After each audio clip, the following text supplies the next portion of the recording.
यावेळेला आपण देवाच्या वचनाकडे आपण जाणार आहोत आणि आपला आजचा विषय आहे सेवक पणामध्ये अ, वाढण्यासाठी सेवकपणामध्ये वाढण्यासाठी आपल्याला कोणत्या गोष्टींची गरज आहे आणि नम्र सेवकपणामध्ये ठीक आहे. आज बरेच सेवक आहेत पण देवाला कोणतं सेवक अ, हवा आहे तर तो नम्र सेवक हवा आहे. आपण आता केवळ देवाचे लेकर नाहीये आणि आता आपण केवळ निऱ्या दुधाची अपेक्षा करू नये तर आता आपण जड अन्न खायला शिकलं पाहिजे. जर लेकराला तो तो जो आहे 2 वर्षाचा झाला किंवा तो 3 वर्षाचा झाला तरी पण त्याला दूध दिलं तर चालेल का त्याला? नाही. का नाही त्याला दूध फक्त दूधच का नाही द्यावा लागणार? त्याच्याने त्याचं पोट नाही भरणार. त्याच्याने पोट नाही भरणार. ओके, आणखीन कोणी? ती शारीरिक वाढ होणार नाही. व्हेरी गुड, त्याची शारीरिक वाढ होणार नाही.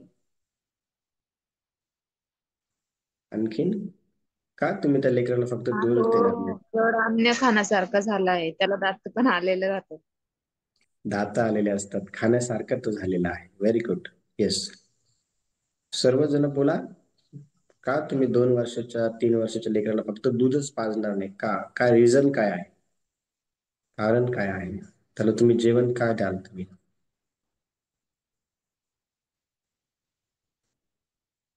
जसं सांगितलं की जेवण दिलं तर तो अशक्त होईल. व्हेरी गुड, आसक्त होईल. म्हणजे तुम्हाला हे कळतं की आता हे जे लेकरू आहे हे फक्त दूध नाही तर आता हे एका अशा स्टेजला आलं आहे की ज्या ठिकाणी त्याला आता जड अन्न जे आहे ते द्यायची काय आली आहे, वेळ आली आहे. आणि त्या वेळेला तुम्ही त्याला जड अन्न देता आणि तो देखील ते जड अन्न जे आहे ते हळूहळू परत सांगा, पगार ते बोलताय का? बोला बोला.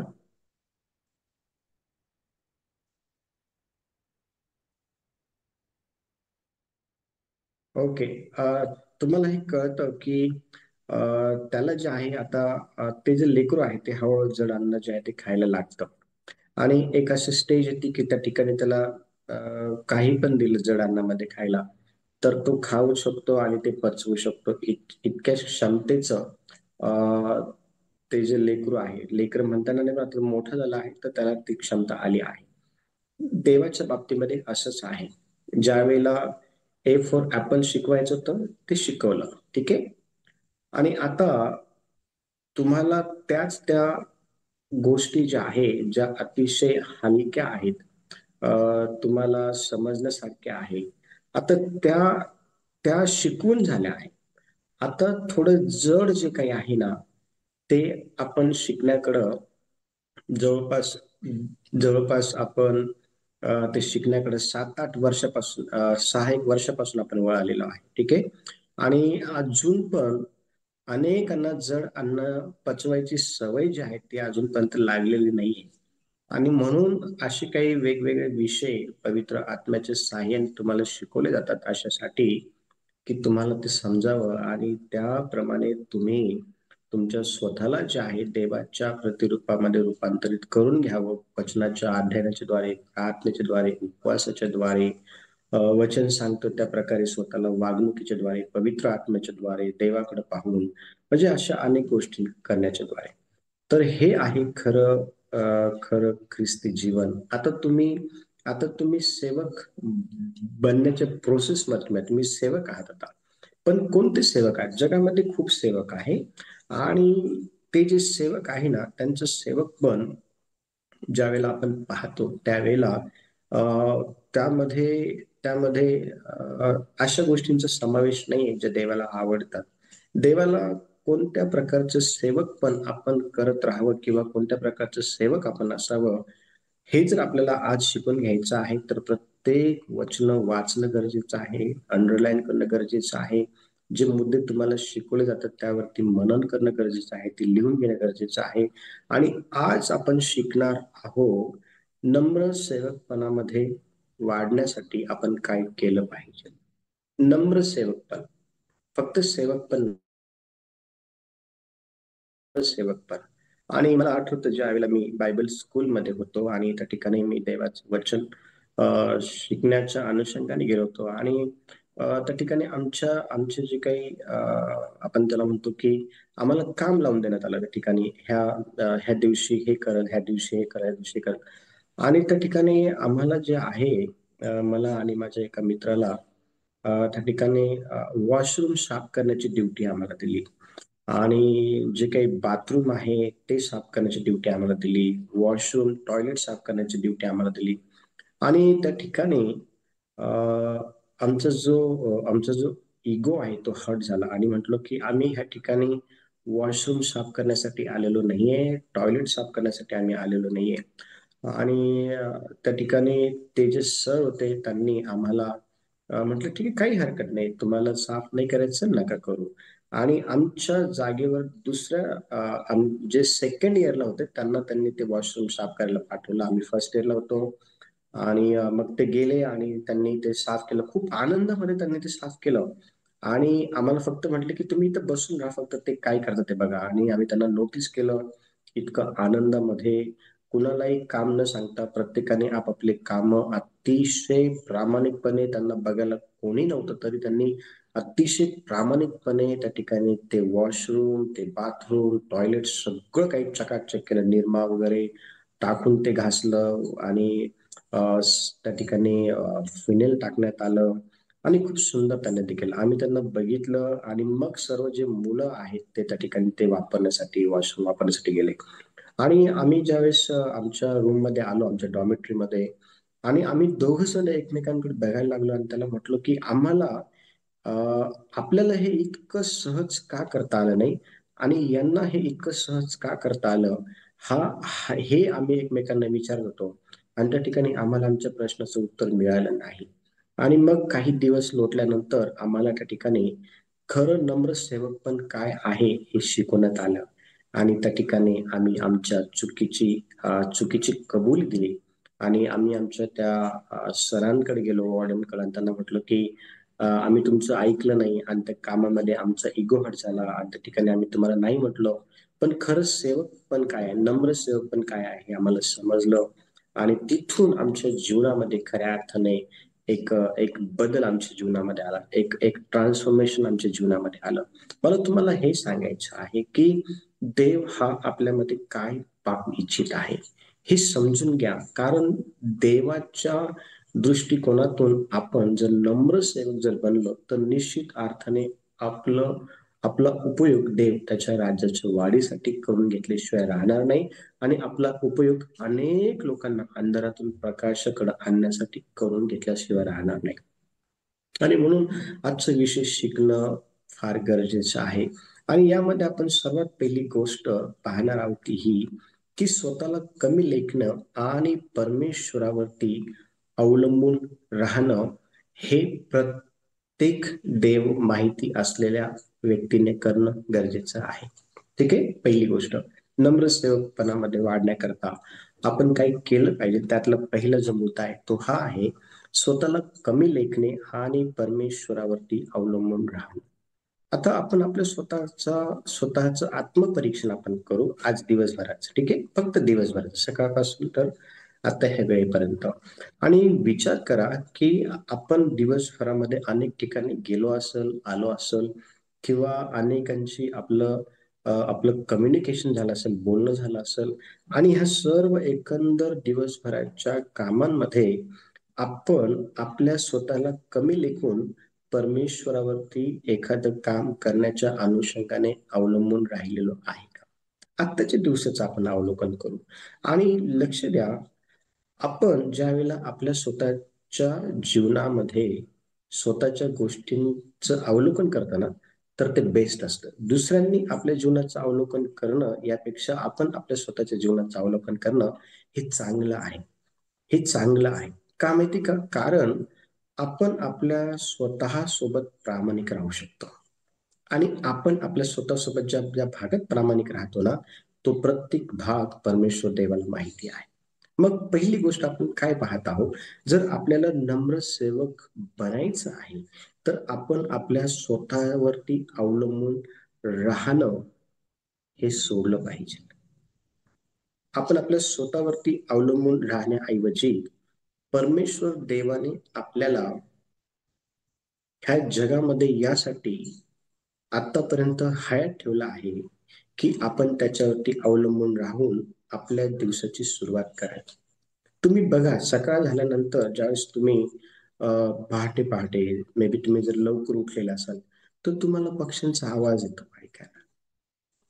आणि ते जे आकाशात उडणारे जे पक्षी आहे ना, त्यांच्याकडं आपण बघितलं पाहिजे आणि त्यांच्याकडं बघून आपण बोध घेतला पाहिजे. कारण परमेश्वर देवाने निर्माण केलेली प्रत्येक गोष्ट काही ना काही आपल्याला बोध करत असते. मुंगी पहा, नीतिसूत्राच्या पुस्तकामध्ये देवाचं सांगतं की अरे आळशा, मुंगीकडे जा, तिची वागणूक तिची वर्तणूक पाहून शहाणा हो. म्हणजे माणसाला शहाणपण देवाने निर्माण केलेल्या सृष्टीतून पण भेटत असतं. पण माणसाने ते शहाणपण आत्मसात करण्याच्या उद्देशाने देवाने निर्माण केलेल्या सृष्टीला बघणं फार गरजेचं आहे.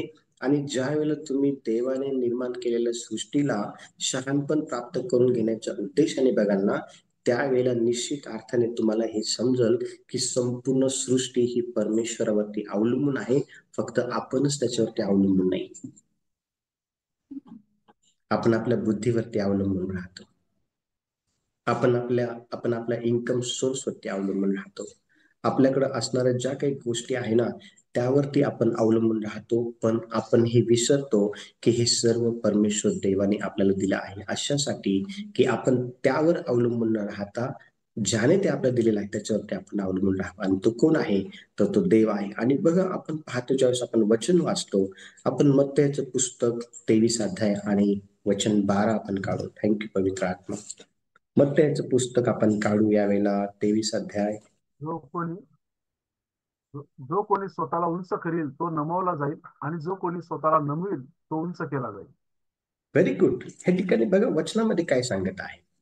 ह्या ठिकाणी हे जे वचन आहे ना, 12वं जे वचन आहे मत्तय 23 वचन 12 मध्ये प्रभू येशू जो आहे ना, प्रभू येशू हा आपल्या शिष्यांना आणि लोक समुदाय जे प्रभू येशूच्या आजूबाजूला होते ना, त्यांना प्रभू येशू काय करते माहिती का, त्यांना त्यांना एक असा महत्वाचा भाग जे आहे ते शिकवत आहे की जो माणसाच्या जीवनामध्ये लांब लांब पर्यंत देवाला दिसत नाही. लांब लांब पर्यंत देवाला तो दिसत नाही. आणि बघा वचन असं म्हटलेलं आहे, जो कोणी स्वतःला उंच करतो तो नमवला जाईल. आज जर आपण खऱ्या अर्थाने लोकांच्या जीवनाचं अवलोकन जर केलं तर प्रत्येक व्यक्ती हा आपल्याला कोणत्या ना कोणत्या कॉम्पिटिशन मध्ये अडकलेला दिसून येतो. आणि त्या कॉम्पिटिशन मध्ये त्या व्यक्तीला एकच गोष्ट हवी असते, ती म्हणजे मी याच्यापेक्षा उंच व्हावं. हे बरोबर आहे का? आज हे चालू आहे? अशा प्रकारची इच्छा आज लोक बाळगत आहे का? हो, नक्कीच. निश्चित आहे. म्हणजे लक्ष द्या, ह्या वचनामध्ये असं म्हटलेलं आहे की प्रत्येक व्यक्ती हा स्वतःला उंच करण्याच्या अनुषंगानेच ह्या जगामध्ये विचार करण्याच्या स्वरूपात आपल्याला दिसून येतो. पण देवाच्या दृष्टिकोनातून खऱ्या अर्थाने उंच होणं काय आहे? देवाच्या दृष्टिकोनातून खऱ्या अर्थाने उंच होणं काय आहे? देवाच्या दृष्टीने खऱ्या अर्थाने उंच होणं म्हणजे स्वतःला नम्र करणं आहे. आणि स्वतःला नम्र करणं हे माणसाला करता यावं म्हणून तर ह्या ठिकाणी हे सांगण्यात आलेलं आहे. आणि बघा, आपण पाहतो की प्रत्येक ठिकाणी कॉम्पिटिशन आहे. प्रत्येक ठिकाणी आहे. आणि कॉम्पिटिशन ही वेगवेगळ्या भागाची वेगवेगळ्या प्रकारची आहे. त्या सर्व विषयाकडे आपण जाणार नाही, कारण हा विषय खूप सुंदर असल्या कारणामुळं हा संपूर्ण आजच्या आज मला फार गरजेचा आहे. मला तुम्हाला हे सांगायचं आहे, हे शिकवायचं आहे, देवाच्या दृष्टीने कोण मोठं आहे, देवाच्या दृष्टीने कोण उंच आहे. तर ह्या वचनाच्या ब भागामध्ये असं लिहिलेलं आहे, जो कोणी स्वतःला नमवतो तो उंच केला जाईल. आता नमवणं काय भाग आहे? नमवणं हा भाग काय आहे हे समजून घेण्यासाठी आपल्याला पवित्र शास्त्रामध्ये मग योहानाचं पुस्तक 13वा अध्याय आपण काढावं लागेल आणि नमणं काय प्रकार आहे हे आपल्याला समजून घ्यावं लागेल. योहानाचं पुस्तक 13वा अध्याय आपण काढू आणि त्याचं 12 पासून ते 17 पर्यंत आपण खूप मोठा भाग आहे हा शास्त्र भाग. आपण हे सर्व वाचणार नाही, पण मग आपण त्यातली काही जी महत्वाची वचनं आहेत तीच आपण यावेळेला वाचणार आहोत. आणि कोणीतरी मला वाचण्यासाठी मदत करा. वचन 12. मग त्याने पाय धुतल्यावर व आपली वस्त्रे चढवून पुन्हा बसल्यावर त्याने त्यांना म्हटले, मी तुम्हाला काय केले आहे हे तुम्हाला समजले काय?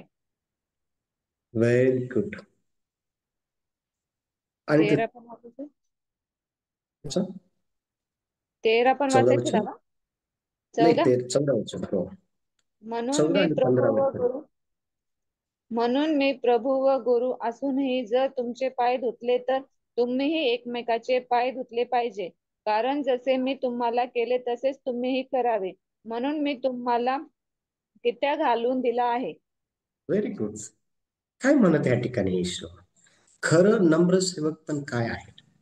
येशू या ठिकाणी म्हणत आहे, मी जर प्रभू आहे, प्रभूंचा प्रभू आहे.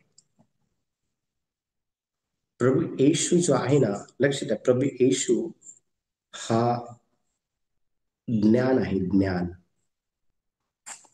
नीतिसूत्राचे जे पुस्तक आहे, ज्यावेळेस आपण काढतो ना, नीतिसूत्राच्या पुस्तकामध्ये त्या ठिकाणी आपल्याला हे पाहायला भेटतं की प्रभू येशू हा काय आहे? ज्ञान आहे. आणि त्या ठिकाणी हे म्हणत आहे की जगाची निर्मिती होत असताना मी त्या ठिकाणी होते. म्हणजे त्या ठिकाणी प्रभू प्रभू स्वतः त्या ठिकाणी, येशू स्वतः त्या ठिकाणी होता. नीतिसूत्राच्या पुस्तकामध्ये ज्ञानाविषयी बऱ्याच गोष्टी लिहिलेल्या आहे. आणि ज्यावेळेस आपण नीतिसूत्राचं पुस्तक पहिला अध्याय आपण काढतो, त्याचं 20 पासून तर 33 पर्यंत ज्यावेळेला आपण वचन वाचतो, त्या ठिकाणी आपल्याला ज्ञानाविषयी पाहायला भेटतं. आणि हे ज्ञान जर काय आहे तर ते स्वतः प्रभू येशू आहे, प्रभूंचा प्रभू आहे. त्याकडे आपण जाणार नाही, जस्ट तुम्हाला ती माहिती व्हावी म्हणून तुम्हाला सांगायचं. पण ह्या ठिकाणी बघा, येशू काय म्हणते, मी प्रभू आहे, मी गुरु आहे. आणि मी प्रभू असताना, मी गुरु असताना जर तुमचे पाय धुतले, मी प्रभू असताना, मी गुरु असताना तुमचे जर पाय धुतले, तर तुम्हीही एकमेकांचे पाय धुतले पाहिजे. आणि मी हे तुमच्याकरता एक उदाहरण सेट करून ठेवलं आहे. म्हणजे लक्ष द्या, ह्या जगामध्ये आपण राहत असताना अनेक वेळा देवाच्या दृष्टिकोनातून आपण आपल्या स्वतःला पाहत नाही. आपण आपल्या स्वतःला आपल्याच दृष्टिकोनातून पाहतो, किंवा आपण आपल्या स्वतःला दुसऱ्यांच्या दृष्टिकोनातून पाहतो. आणि आपण एकमेकांशी स्वतःला कम्पेअर करायचा प्रयत्न करतो. एकमेकांशी आपण स्वतःला काय करतो माहिती का? आपण तोलमोल करायचा प्रयत्न करतो. तो जास्त एक्सपर्ट आहे की मी जास्त एक्सपर्ट आहे? तो जास्त हुशार आहे की मी जास्त हुशार आहे? म्हणजे विचार करा, परमेश्वर देवाने आपल्याला कॉम्पिटिशनसाठी ह्या जगामध्ये निवडलं नाहीये. आपल्याला देवाने निवडलं आहे अशासाठी की आपण नम्र सेवक पण जे आहे ना, ते ह्या जीवनामध्ये देवाला दाखवावं. आणि नम्र सेवक पण काय आहे हे आताच आपण बघितलं की येशू हा एक नम्र सेवक होता. तुम्हाला अनेक वेळा हे सांगितलं जातं की बायबल एकही दिवस न चुकता वाचत चला, कारण त्या ठिकाणी असं लिहिण्यात आलेलं आहे की मनुष्याचा पुत्र हा सेवा करून घ्यावयास नाही, तर सेवा करण्यासाठी आला आहे. आणि हा मनुष्याचा पुत्र स्वतः प्रभू येशू आहे. मग येशूच्या जीवनात तो नम्र सेवक पण काय आहे, तर त्याने त्याचं सर्व जे काही गौरव आहे, त्याचं सर्व जे काही वैभव आहे, त्याचं सर्व जे काही, बघा तो देव आहे. फिलिप्पिकरच्या पत्रामध्ये त्याचं वचन, त्याच्याविषयी अनेक अनेक गहन गोष्टी सांगण्यात आलेल्या आहेत. तो देव होता. त्याने सर्व काही बाजूला ठेवलं आणि त्याने दासाचं रूप धारण केलं. जेव्हा आपण फिलिप्पिकरचं पत्र वाचतो ना, फिलिप्पिकरच्या पत्रामध्ये अतिशय स्पष्टपणे प्रभू येशू ख्रिस्ताविषयी काय केलं माहिती का? त्याच्याविषयी अतिशय स्पष्टपणे सांगण्यात आलेलं आहे प्रभू येशू ख्रिस्ताविषयी. म्हणजे मला तुम्हाला हे शिकवायचं आहे, तुम्हाला हे सांगायचं आहे. कोणीतरी दुसरा अध्याय काढा, फिलिप्पिकरचं पत्र 2रा अध्याय आणि त्याचं 6 आणि 7 वचन वाचण्यासाठी मदत करा. थँक्यू पवित्र आत्मा. आणि ख्रिस्त येशूच्या ठाई त्याच्याबरोबर उठवलेले व त्याच्याबरोबर स्वर्गात. फिलिप्पिकरचं पत्र याचा 2रा अध्याय आणि 6 आणि 7 वचन. तो देवाच्या स्वरूपाचा असूनही देवाच्या बरोबरीचे असणे हा लाभ आहे असे त्याने मानले नाही, तर त्याने स्वतःला रिक्त केले, म्हणजे मनुष्याच्या प्रतिरूपाचे होऊन दासाचे स्वरूप धारण केले. Very good. काय लिहिलं आहे येशू संदर्भात या ठिकाणी? तो देव होता, देवाच्या बरोबरीचा होता, तो देव होता. पण त्याने काय केलं माहितीये का?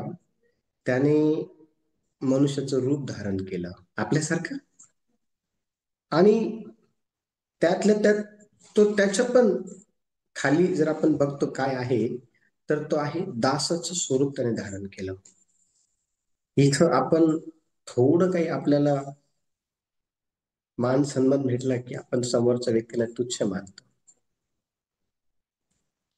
थोडं काही आपल्याला आपण पाहतो की थोडं काही आपल्याला असं काही भेटलं की आपला जो इगो आहे तो डायरेक्ट म्हणजे आपल्यामध्ये मीपणा येऊन जातो लगेच त्यावेळेला. म्हणजे मला तुम्हाला हे सांगायचंय, हे शिकवायचंय की परमेश्वर देव जो आहे ना, त्याचं स्वरूप बघा कसं होतं. ज्यावेळेस तो माणूस होता त्यावेळेला तो नम्र होता, त्याच्यामध्ये मीपणा काम करत नव्हता. त्याने अनेक मेलेले जिवंत केले, त्याने अनेक आंधळ्यांना दृष्टी दिली, त्याने अनेक मुक्यांना वाचा दिली, अनेक बहिरांना त्याने ऐकण्याची शक्ती दिली, लंगड्यांना त्याने चालवलं, 38 वर्षाच्या दुखणे करायला त्याने बरं केलं, 18 वर्षाच्या त्या कुबड निघलेल्या स्त्रीला बरं केलं, 12 वर्षाच्या त्या रक्तस्रावाच्या आजाराने पिडलेल्या त्या स्त्रीला बरं केलं. म्हणजे विचार करा, इतकं महान कार्य केल्यानंतर पण त्याच्यामध्ये मीपणा नव्हता. तो नम्र होता, त्याच्यामध्ये मीपणा नव्हता. येशूमध्ये तो नम्र होता. 4000 लोकांना 5000 लोकांना त्याने जीव घातलं, पण त्याने हे दाखवलं नाही मी खूप मोठं काम केलं म्हणून, नाही दाखवलं त्याने. आपला स्वतःचा विचार करा, जर आपण येशूच्या जागेवर जर असतो ना, आपण जर मेलेले जिवंत केले असते तर काय काय भावना काय असतात, काय काय विचार काय असतात तुमचे एकंदर? जर विचार करा, जर तुम्ही चमत्कार केले असते, आंधळ्यांना डोळे दिले असते, तर तुमच्या जस्ट भावना काय असतात त्यावेळेला?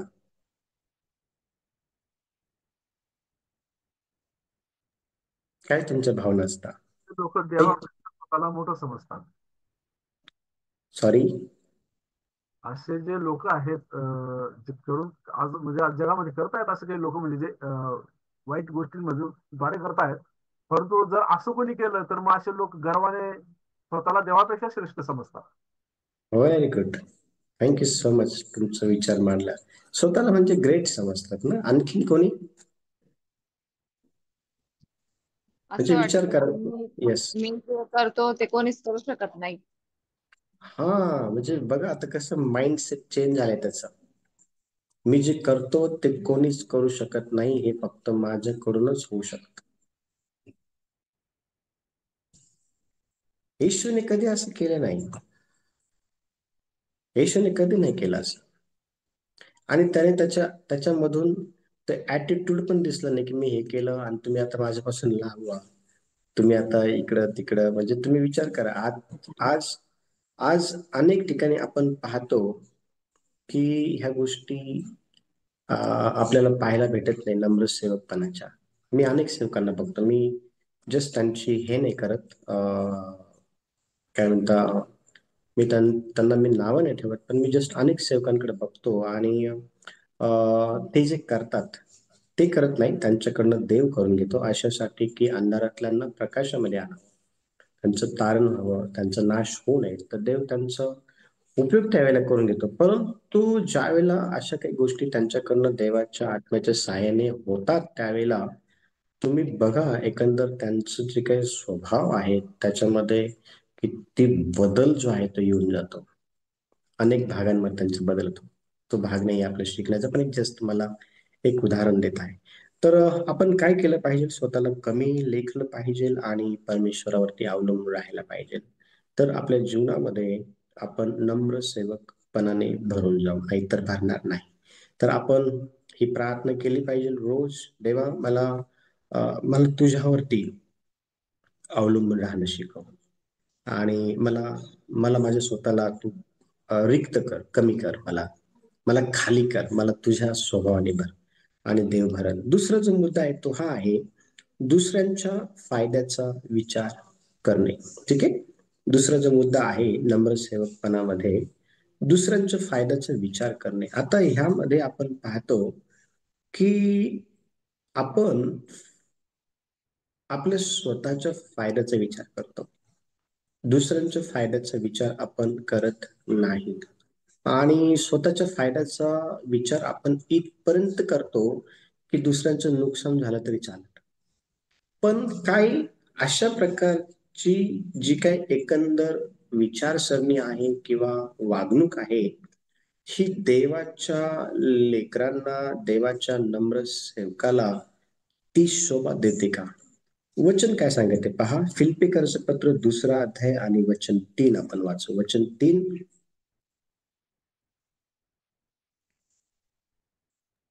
तट पाडण्याच्या अथवा पोकळ डौल मिरवण्याच्या बुद्धीने काहीही करू नका, तर लीनतेने एकमेकांना आपल्यापेक्षा श्रेष्ठ माना.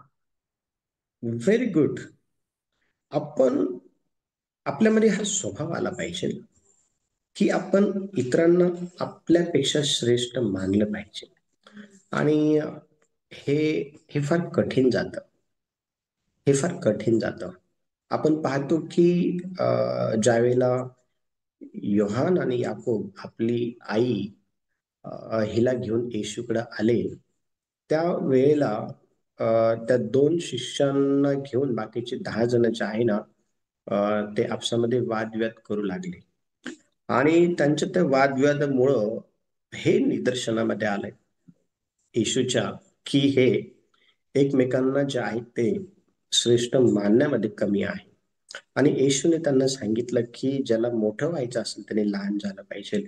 इथं अतिशय स्पष्टपणे सांगितलेलं आहे की स्वार्थी महत्वाकांक्षा किंवा उद्धटपणा न ठेवता नम्रतेने प्रत्येकाने दुसऱ्यांना स्वतःपेक्षा श्रेष्ठ समजलं पाहिजे. आणि आज बघा, लोक जे आहे ना, दुसऱ्यांना श्रेष्ठ समजण्याच्या भूमिकेमध्ये आपल्याला दिसत नाही. लोक आपल्याला जास्तीत जास्त स्वतःलाच श्रेष्ठ करण्याच्या भूमिकेमध्ये दिसून येतात. मग ते अनेक क्षेत्रामध्ये वेगवेगळ्या भागामध्ये आहेत, ते भाग आपण बघणार नाही, ते क्षेत्राकडे आपण जाणार नाही. पण आपण पाहतो की स्वतःलाच श्रेष्ठ समजण्याकरता इतरांचं नुकसान झालं तरी पण ते त्या ठिकाणी ती गोष्ट करतात, ती रिस्क घेतात. देवाचं वचन आपल्याला स्पष्टपणे सांगत आहे की आपण स्वतःला श्रेष्ठ करण्याच्या अनुषंगाने दुसऱ्यांचं नुकसान होऊ देऊ नये. आणि दुसऱ्यांचं नुकसान होऊन जर श्रेष्ठपण मिळवण्याच्या उद्देशाने तुम्ही एखादी गोष्ट करत असाल, तर ती देवाच्या दृष्टीमध्ये ग्राह्य धरली जात नाही, ती देवाच्या दृष्टीमध्ये योग्य पण नाही. मग काय केलं पाहिजे? आपण नेहमी दुसऱ्याच्या फायद्याचा विचार केला पाहिजे. आणि ज्यावेळेस आपण दुसऱ्याच्या फायद्याचा विचार करतो, त्यावेळेला असं समजू नका की मग आपलं कसं. तुम्हाला परमेश्वर देव करताना पाहत आहे, तर तुम्ही त्याची चिंता करू नका. कारण ती जी चिंता आहे ना, ती परराष्ट्रीय लोक करतात. परराष्ट्रीय लोक म्हणजे कोणते? ज्यांना देवाची ओळख नाही असे लोक.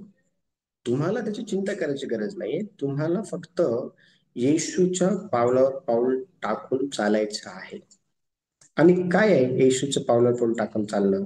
तर येशूने इतरांना आपल्यापेक्षा श्रेष्ठत्व जे आहे ते दिलेलं होतं. हो, येशूने दिलं होतं. येशूने तसं केलं देखील होतं.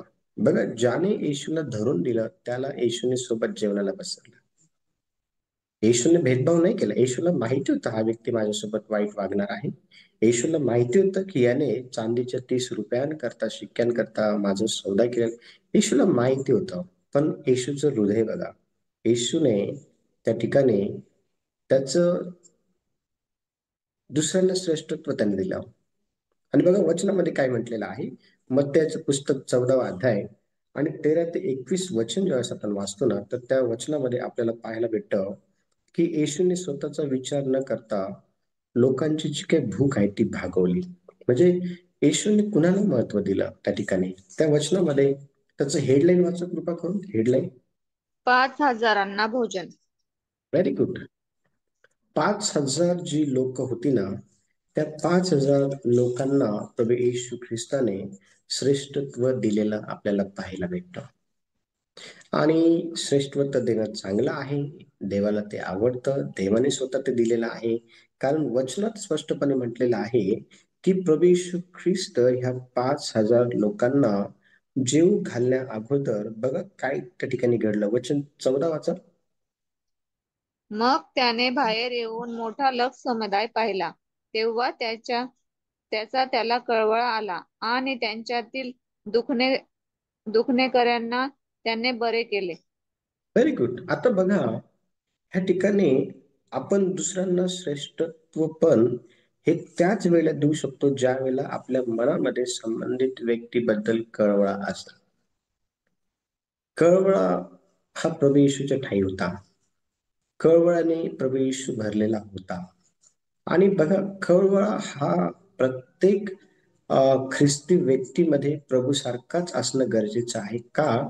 कारण ह्या जगामध्ये कळवळ्याच्या सहाय्याने देव अनेक कामं जी आहे ती करून घेत असतो अशासाठी की लोकांनी देवाला ओळखावं. आणि तुम्ही जर त्या कळवळ्याने भरलेले असाल तर देव तुमचा उपयोग करून घेईल. देवाचं वचन सांगत आहे की आपण दुसऱ्यांच्या फायद्याचा विचार केला पाहिजे. येशूने या ठिकाणी दुसऱ्यांच्या फायद्याचा विचार केला आणि त्याला दुसऱ्यांच्या फायद्याचा विचार का करता आला माहिती का? कारण त्याच्या ठायी देवाने दिलेला कळवळा होता. आपल्या ठायी कळवळा आहे का? मला आठवतं मी काही दिवसापूर्वी रिझर्वेशन केलं जवळपास 2.5-3 महिन्यापूर्वी. आणि मी मुंबईला जात होतो. माझं रिझर्वेशन होतं आणि एका एका एका एक येस एका गावातून जे आहे ते निफाडच्या जवळपास मला असं वाटतं लासलगाव निफाड तिथून एक गर्भवतीची बहीण आहे ती डब्यात चढली. सगळीकडे गर्दी होती आणि ती आमच्या दोन्ही सीटाच्या मध्ये ती उभी होती कारण तिथंच तेवढी जागा होती उभं राहायला. आणि त्यांना त्यांना विचारलं की ताई तुम्ही जात कुठे आहे? आणि ते म्हटलं की मी कल्याणला जाते. म्हटलं रिझर्वेशन वगैरे काही काढलं नाही का? ते म्हणे नाही भेटलं नाही. आणि मी त्यांना जागा दिली बसायला. ते म्हटले की मी म्हटलं तुम्ही बसा. आणि मी त्यांना जागा दिली आणि देवाच्या कृपेने मला तुम्हाला सांगू द्या मी त्या ठिकाणी उभं राहिलो आणि मुंबई येऊपर्यंत मी तो प्रवास उभा राहून केला. म्हणजे मला तुम्हाला हे सांगायचंय हे शिकवायचंय की जर एखाद्या व्यक्तीला खरंच जर तुमची गरज आहे तर त्या ठिकाणी ती गरज पूर्ण करण्याच्या अनुषंगाने एखादी कृती ज्यावेळेस तुम्ही करताना तर ती कृती श्रेष्ठत्वामध्ये मोडली जाते आणि ती ज्यावेळेस देव बघतो ना त्याचे आशीर्वाद तो तुम्हाला देतो. देवाचे आशीर्वाद प्राप्त करून घेणं हे फार सोपी गोष्ट नाहीये. फार कठीण आहे. आणि म्हणून श्रेष्ठत्व हे तुम्हाला इतरांना दिलं पाहिजे. इतरांचा फायदा आपण बघितला पाहिजे. हे खरं ख्रिस्ती जीवन आहे. हे खरं ख्रिस्ती जीवन आहे. त्याच्यातला जो पुढचा मुद्दा आहे तो पुढचा मुद्दा आपण पाहणार आहोत. खरं खरं नम्र सेवक पण काय आहे त्याच्यामधला इतरांची सेवा आनंदाने करणे. ठीक आहे. इतरांची जी सेवा आहे ती आनंदाने करणं. आणि आपल्याकडनं ह्या गोष्टी फार कमी होतात किंवा आपल्याकडनं ह्या गोष्टी नच्या बरोबर होतात. कारण आपल्याला सेवा करणं आणि ते पण आनंदात आवडत नाही. आपल्याला बघा वचनामध्ये काय लिहिलेलं आहे. वचन काय सांगतं मत्ते 23:11 का? मत्ते 23:11 मध्ये काय म्हटलंय? पण तुमच्यामध्ये जो मोठा असेल त्याने तुमचा सेवक व्हावे. Very good. वचन सांगत आहे जो तुमच्यात मोठा आहे ना तो तुमचा सेवक व्हावा. असं शक्य आहे का? तर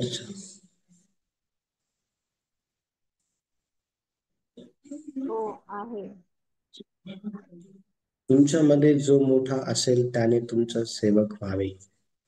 म्हणजे तुम्ही विचार करा, तुम्ही एखाद्या कंपनीमध्ये कामाला आहे, चांगल्या एकदम चांगल्या नावाजलेल्या कंपनीत कामाला आहे, आणि त्या ठिकाणी त्या कंपनीचा मालक आला आणि तो तुमची सेवा करायला लागला, असं शक्य आहे का? नाही. नाही. मला हे शिकवायचं आहे, तुम्हाला हे सांगायचं आहे की बघा, किती प्रॅक्टिकल लाईफ जगण्यासाठी देव आपल्याकडनं अपेक्षित करते. प्रॅक्टिकल लाईफ देव अपेक्षित करते आपल्याकडनं. मला आठवतं, जस्ट मी हे तुम्हाला यासाठी सांगत आहे की मी फार चांगला आहे किंवा मी असं ते नाही, जस्ट तुम्हाला समजावून म्हणून सांगत आहे. मी औरंगाबाद या ठिकाणी एक देवाचे सेवक होते. इस्रायल संदर्भात ते शिक्षण देत होते आणि खूप लोक, जवळपास 100 ते 150 लोक त्या ठिकाणी आले होते. आणि मग मी त्या ठिकाणी मी औरंगाबादमध्येच होतो आणि मग मी त्या मीटिंगला गेलो. आणि त्या मीटिंगला गेल्यानंतर मी बघितलं की 100 ते 150 चपला त्या ठिकाणी चर्चच्या बाहेर अस्तव्यस्त पडलेल्या होत्या. सर्व गर्दी चर्चमध्ये वचन ऐकत आहे. आणि त्या ठिकाणी संपूर्ण ज्या चपला आहे ना, त्या मी उचलून स्टँडवरती लावल्या. म्हणजे हे मी तुम्हाला काय सांगत आहे की आपण खऱ्या अर्थाने देवाची लेकरं आहो हे लोकांना दिसावं, यासाठी आपली कृती महत्वाची आहे. आणि त्या ठिकाणी मी ज्या वेळेला त्या चपला मी स्टँडवरती लावत होतो, चर्चच्या समोरच्या लोखंडी स्टँडवरती, त्यावेळेला अनेक लोकांनी मला पाहिलं. जवळपास 10-12 लोकांनी मला पाहिलं. आणि मी त्यांना बोललो नाही त्या ठिकाणी, या आणि मला मदत करा म्हणून. मी नाही बोललो. त्यांनी मला बघितलं आणि ते देखील त्यांच्या जवळपासच्या चपला उचलून त्यांच्या पाठीमागं असलेलं जे स्टँड आहे त्याच्यावरती लावू लागले. म्हणजे तुमची जी कृती आहे ना, ती कृती लोकांना दिसणं गरजेचं आहे. म्हणून तर देवाचं सांगतं की तुमचा प्रकाश लोकांसमोर असा पडू द्या की त्यांनी तुमची सत्कर्मे पाहून स्वर्गातल्या देवाचं गौरव करा. आणि स्वर्गातल्या देवाचं गौरव हे तुमच्या कृतीतून होणं गरजेचं आहे. पण तुमची कृती, ज्यावेळेस तुम्ही एखादं काम करतात ना, त्यावेळेला ते काम, ज्यावेळेस तुम्ही एखाद्याची सेवा करतात ना, त्यावेळेस ती सेवा तुम्ही करायचं म्हणून करू नका, भाग पडतं म्हणून करू नका. ती आनंदाने करणं गरजेचं आहे. ती आनंदाने ज्यावेळेस तुम्ही कराल ना, त्यावेळेस निश्चित अर्थाने देवाचं वचन सांगते की तो तुम्हाला आशीर्वादित केल्याशिवाय राहणार नाही. ते तुम्हाला आशीर्वादित करेल. त्याला करावंच लागेल. कारण तुम्ही जे करत आहात ना, ते दुसरं कोणी करत नाही. आणि तुम्ही जे करत आहात ना, ते देवाला आवडणार नाही. आणि म्हणून तर तुमच्या जीवनामध्ये देव तुम्हाला आशीर्वाद दिल्याशिवाय राहणार नाही. आणि बघा, ज्या वेळेला आपण संत पाऊल जे आहे ना, त्यांना आपण पाहतो, तर त्या ठिकाणी प्रेषितांची कृत्य 13वा अध्याय आपण काढू आणि 1 आणि 2 वचन आपण वाचणार आहोत. प्रेषित 13वा अध्याय 1 आणि 2 वचन आपण काढू. अंत्योक्याच्या मंडळीत बर्नबा, शिमोन, निग्र, क्युरेनेकर, जो बाळपणापासून मांडलिक हेरोद राजाबरोबर वाढला होता, तो मनायन व शौल हे संदेष्टे व शिक्षक होते. ते प्रभूची सेवा उपास करत असता पवित्र आत्मा म्हणाला की बर्नबा व शौल यांना ज्या कार्यासाठी मी बोलवले आहे, त्यासाठी त्यांना माझ्याकरता वेगळे करून ठेवा. Very good. तिसरं वचन पण वाचा. तेव्हा त्यांनी उपवास व प्रार्थना करून आणि त्यांच्यावर हात ठेवून त्यांची रवानगी केली. Very good. आता बघा, या ठिकाणी आपण पाहतो की देवाचे हे 2 सेवक आहे, ज्यांचं नाव संत पाऊल आहे आणि बर्नबास आहे. यांनी कष्ट घेऊन प्रचार केला आणि कष्ट घेऊन ते देवाचं वचन लोकांना सांगत असताना त्यामध्ये त्यांनी स्वतःचं जे काही हित आहे ते त्यांनी पाहिलं नाही.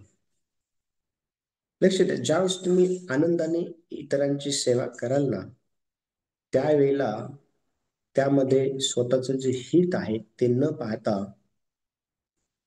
तुम्ही सेवा करणाऱ्या व्यक्तीचं हित पाहिलं पाहिजे आणि ज्याने तुम्हाला ती सेवा दिलेली आहे त्या देवाचं हित पाहिलं पाहिजे. आपण ह्या जगामध्ये राहत असताना प्रॅक्टिकल जीवन जगणं फार गरजेचं आहे. प्रॅक्टिकल लाईफ जगणं फार गरजेचं आहे. आणि ते देव आपल्याकडनं अपेक्षित करतो. हा, तुम्हाला कोणी बघत नाहीये तुम्ही किती प्रामाणिकपणे जीवन जगत आहात. कधी कधी आपल्याला असं वाटतं की मी इतकं प्रामाणिक जीवन जगतो, मी पाप करत नाही, मी वचन वाचतो, मी देवाच्या इच्छेप्रमाणे चालतो, मी उपवास करतो, मी बायबल वाचतो, मी एकांतामध्ये असताना पण देवाचं भय धरतो, ज्यावेळेस लोकांमध्ये असतो त्यावेळेस, म्हणजे इतकं प्रामाणिकपणे चालून देखील आपण पाहतो की अनेक वेळा आपल्याला आपल्याला जे आहे ते अनेक प्रकारचे प्रॉब्लेम जे आहेत येत असतात. पण तुम्हाला काय वाटतं, तुम्हाला देव तुम्हाला त्यामध्ये बघत नाही का? बघतो देव तुम्हाला त्यामध्ये. देवाची हीच अपेक्षा आहे की तुम्ही ह्या दिवसांमध्ये स्वतःला इतरांची सेवा आनंदाने करण्यामध्ये वाहून घेतलं पाहिजे. तुम्ही स्वतःला इतरांची सेवा करण्यामध्ये ते पण आनंदात वाहून घेतलं पाहिजे. पावलाने आणि बर्नबासने तसं केलं. ते प्रामाणिक होते. त्यांच्याविषयी वाचलं असं म्हटलेलं आहे की ते गावोगावी फिरायचे प्रचार करत. त्यांची सेवा देवाला मान्य होती, देवाला आवडणारी होती. त्यांनी त्याच्यामध्ये हित पाहिलं नाही. त्यांनी त्याच्यामध्ये हित नाही पाहिलं. पुढचा जो मुद्दा आहे तो आहे तट आणि मतभेद टाळणं. अनेक वेळा आपण इतरांची सेवा नम्रपणाने करत असतो, त्यावेळेला ह्या गोष्टी होण्याचे चान्सेस आहेत. हे आपण त्या ठिकाणी दिखावू शकत नाही. कधी कधी तुम्ही नम्रपणाने सेवा करतात, कोणी पण येतं आणि तट पाडण्याच्या अनुषंगाने काहीतरी बोलून जातं किंवा मतभेद निर्माण करून जातं. म्हणजे हा काहीतरी भेटलं असेल म्हणून तर करत आहे, नाही तर कशाला करल. असं कधी झालंय का? तुम्ही जर एखाद्याची सेवा करत असाल आणि ती सेवा करणं एखाद्या व्यक्तीने बघितलं असेल तर म्हटलं हा काहीतरी भेटलं असेल म्हणून करत आहे, नाही तर नसतं केलं. असं कधी झालंय का? हो दादा, झालंय माझ्यासोबत असं. बऱ्याच वेळा. लक्ष द्या. बऱ्याच वेळा रोमकरांचं पत्र 12 अध्याय 18 वचन जेव्हा आपण वाचतो त्यावेळेला त्या ठिकाणी अतिशय स्पष्टपणे लिहिलेलं आहे की सर्वांबरोबर शांतीने राहायला पाहिजे आणि शांतीने राहायचा प्रयत्न केला पाहिजे. लक्ष द्या, सेवा करत असताना अनेक वेळा लोक तुम्हाला हे म्हणतील, तुमच्यामध्ये तट पाडण्याच्या अनुषंगाने किंवा मतभेद निर्माण करण्याच्या अनुषंगाने लोक तुम्हाला हे म्हणतील काहीतरी भेटलं असेल म्हणून करत आहे, नाही तर काय कोणी करायला हे आहे का? आम्हाला का आम्ही का वेडे आहो का? म्हणजे लोक लोक काय म्हणतील आणि काय बोलतील, म्हणजे तुम्हाला तिथून डायव्हर्ट करण्यासाठी लोक तुमच्यामध्ये मतभेद निर्माण करतील. लोक तुमच्या कामामध्ये तट पाडण्याचा काम करतील. पण लक्ष द्या, अशा वेळेला तुम्ही त्या ठिकाणी त्यांच्या बरोबर शांतीने राहायला पाहिजे आणि जे काम तुम्हाला करण्यासाठी देवाने निवडलंय ते तुम्ही केलं पाहिजे. आणि आपण पाहतो उत्पत्तीचं पुस्तक 13वा अध्याय जो आहे 8 ते 9 वचन जेव्हा आपण वाचतो ना, त्या ठिकाणी अब्राहम आणि लोट यांच्यामध्ये भांडणं होऊ नये म्हणून अब्राहमाने लोटाला निवडण्याची संधी दिली. त्या ठिकाणी अब्राहम म्हणाला की ठीक आहे, आपल्यामध्ये मतभेद नको व्हायला, तंटा नको व्हायला, तुझे गुराखी माझी गुराखी यांच्यामध्ये भांडणं नको व्हायला, आपण भाऊबंद आहोत आणि तू जर उजवीकडे गेला मी डावीकडे जाईल, तू जर पूर्वेकडे गेला मी पश्चिमेकडे जाईल. म्हणजे आणि लोटाला निवड करण्याची संधी दिली. म्हणजे लक्ष द्या, जर तुम्ही नम्र सेवक पण धारण केलेलं आहे आणि तुम्ही जर एखादं काम करत आहे जे देवाला आवडणार आहे, तर त्यावेळेला तट पाडण्याच्या अनुषंगाने मतभेद निर्माण करण्याच्या अनुषंगाने अनेक लोक तुमच्याकडे येतील आणि तुम्हाला अपेक्षित नाही असं बोलून जातील. पण त्यावेळेला तुम्ही संयम बाळगला पाहिजे, त्यांच्यासोबत शांतीने वागलं पाहिजे. त्यांना त्यांची निवड करू द्या. ते काय विचार करतात तुमच्या सेवेला घेऊन, लेट देम. त्यांना विचार करू, तुम्ही नका विचार करू. ते त्यांचा विचार तुमच्यावर टाकतील. ते काहीतरी मिळालं असेल म्हणून करते. लक्ष द्या, त्यांना जो विचार करायचा तो करू द्या.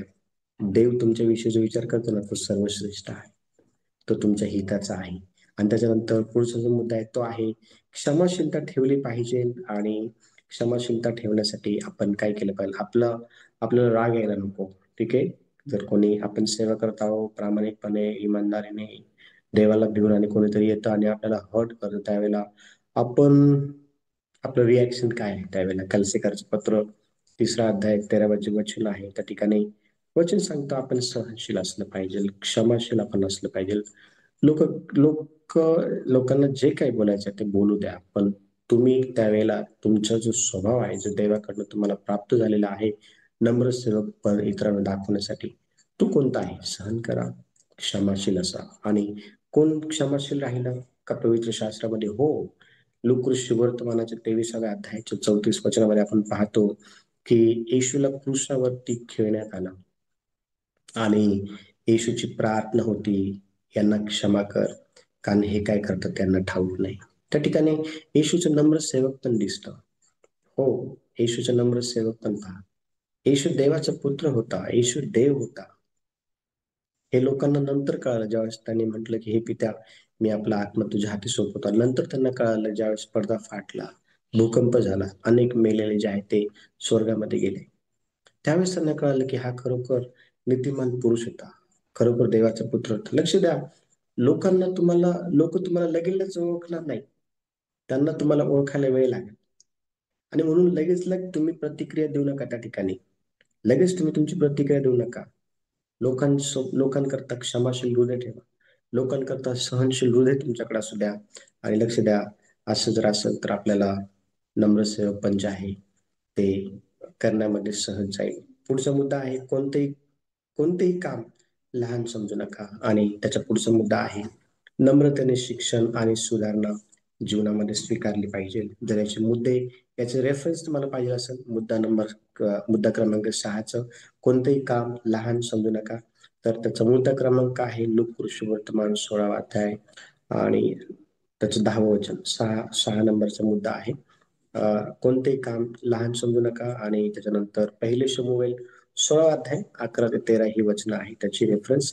आणि शेवटचा जो मुद्दा आहे 7वा, तो आहे नम्रतेने शिक्षण आणि सुधारणा स्वीकारणे. त्याचं जे रेफरन्स आहे पवित्र शास्त्रामध्ये नीतिसूत्रे 9 अध्याय 9 वचन. आणि त्यानंतर आणखी त्याचं जे वचन आहे ते आहे निर्गम 18वा अध्याय 13 ते 24 वचन. अशा प्रकारे नम्र सेवकपण जे आहे ते आपण धारण करणं फार गरजेचं आहे. देवबाप या वचनाद्वारे सर्वांना आशीर्वाद देव, सर्वांना प्रेज लॉर्ड सर्वांना.